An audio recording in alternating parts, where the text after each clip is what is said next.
ഇന്ത്യയെ ചൊറിയാൻ നിന്നാൽ പണി കിട്ടുമെന്ന് മനസ്സിലായതോടുകൂടി തന്നെ പ്ലേറ്റ് മാറ്റിയിരിക്കുകയാണ് യുനസും കൂട്ടരും.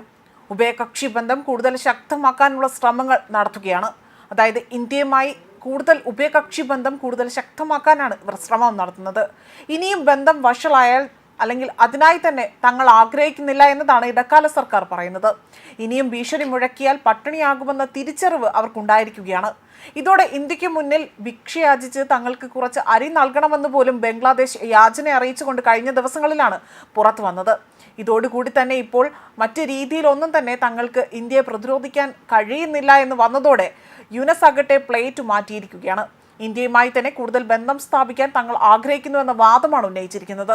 ഇരു രാജ്യങ്ങളും തമ്മിലുള്ള നിയന്ത്രണ ബന്ധം വലിയ പ്രതിസന്ധി നേരിടുന്ന സാഹചര്യത്തിൽ കൂടിയാണ് ഇപ്പോൾ ധനകാര്യ ഉപദേഷ്ടാവായ സലാഹുദ്ദീൻ അഹമ്മദ് ആകട്ടെ വലിയ രീതിയിൽ ഇന്ത്യയുമായി തന്നെ അനുരഞ്ജനത്തിനായുള്ള സൂചനകൾ നൽകിക്കൊണ്ട് പുറത്തു വന്നതും.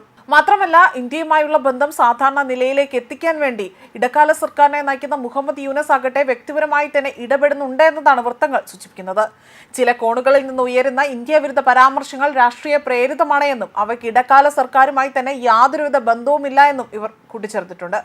അയൽ രാജ്യങ്ങൾ തമ്മിലുള്ള ബന്ധം വഷളാകാൻ ശ്രമിക്കുന്ന മൂന്നാം കക്ഷിയുടെ പ്രലോഭനങ്ങളിൽ ഭരണകൂടം വീഴില്ല എന്നാണ് ഇവർ ഉറപ്പു പറയുന്നത്.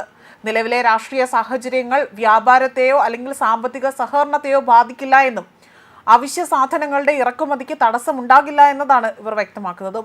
ഇന്ത്യയിൽ നിന്ന് 50,000 മെട്രിക് ടൺ അരിയാകട്ടെ ഇറക്കുമതി ചെയ്യാൻ തീരുമാനിച്ചിരിക്കുകയാണ്.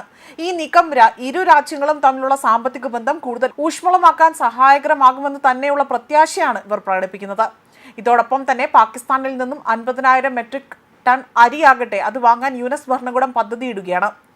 അതേസമയം ഇന്ത്യക്ക് നേരെ വീണ്ടും യുദ്ധഭീഷണി മുഴക്കിയാണ് പാകിസ്ഥാൻ രംഗത്ത് വന്നത്. ഇന്ത്യ തക്കെ ആക്രമിച്ചാൽ പാകിസ്ഥാൻ തിരിച്ചടിക്കുമെന്ന ഭീഷണി മുഴക്കിക്കൊണ്ടായിരുന്നു ഷഹബാസ് ഷെരീഫിന്റെ അനുയായിയും പാക് ഭരണകക്ഷിയുമായ പാകിസ്ഥാൻ മുസ്ലിം ലീഗിന്റെ നവാസിന്റെ യുവജന വിഭാഗം നേതാവായ കമ്രാൻ സായിദ് ഉസ്മാദി രംഗത്ത് വന്നത്. അതുപോലെ തന്നെ ബംഗ്ലാദേശിനെ ദുഷ്ടക്കണ്ണോടെ നോക്കിയാൽ അല്ലെങ്കിൽ അത്തരത്തിൽ ആരെങ്കിലും നോക്കാനായി തന്നെ ധൈര്യപ്പെട്ടാൽ പാകിസ്ഥാൻ ജനതയും പാകിസ്ഥാൻ സൈന്യവും നമ്മുടെ മിസൈലുകളും നിങ്ങളിൽ നിന്ന് വളരെ അകലെയല്ല എന്നും തിരിച്ചടി ഉണ്ടാകുമെന്നാണ് പറയുന്നത്. ഇന്ത്യ ഏത് അതിക്രമങ്ങളിൽ നിന്ന് ബംഗ്ലാദേശിനെ മോചിപ്പിച്ചോ ഇപ്പോൾ അതേ പാകിസ്ഥാൻ ഇപ്പോൾ ബംഗ്ലാദേശിനെ സംരക്ഷിക്കുന്നു അല്ലെങ്കിൽ സംരക്ഷിക്കാൻ തങ്ങൾ തയ്യാറാണ് എന്ന പ്രതിജ്ഞയെടുക്കുന്ന കാഴ്ചയാണ് കാണാൻ സാധിക്കുന്നത്. ഇതോടുകൂടി തന്നെ മുഹമ്മദ് യൂനസിന്റെ നേതൃത്വത്തിൽ ബംഗ്ലാദേശ് പൂർണ്ണമായും പാകിസ്ഥാന്റെ അധീനതയിലും ചരടുവലികൾക്കും ഇടയിൽ തന്നെ അവർ വലിയ രീതിയിൽ വീർപ്പുമുട്ടൽ അനുഭവിക്കുകയാണ് എന്ന ഞെട്ടിക്കുന്ന വെളിപ്പെടുത്തൽ അല്ലെങ്കിൽ ഒരു തെളിവായിട്ട് തന്നെ പുറത്തു വന്നിരിക്കുന്നത്. ഇത് മാത്രമല്ല, 2025 മെയ് മാസത്തിൽ ഇന്ത്യയും പാകിസ്ഥാനും തമ്മിലുള്ള സംഘർഷത്തെ പരാമർശിച്ചുകൊണ്ടാണ് ഇത്തരത്തിലുള്ള കാര്യങ്ങളെല്ലാം തന്നെ ഇപ്പോൾ എടുത്തു പറഞ്ഞിരിക്കുന്നതും. ന്യൂസ് ഡെസ്ക് കർമ്മ ന്യൂസ്.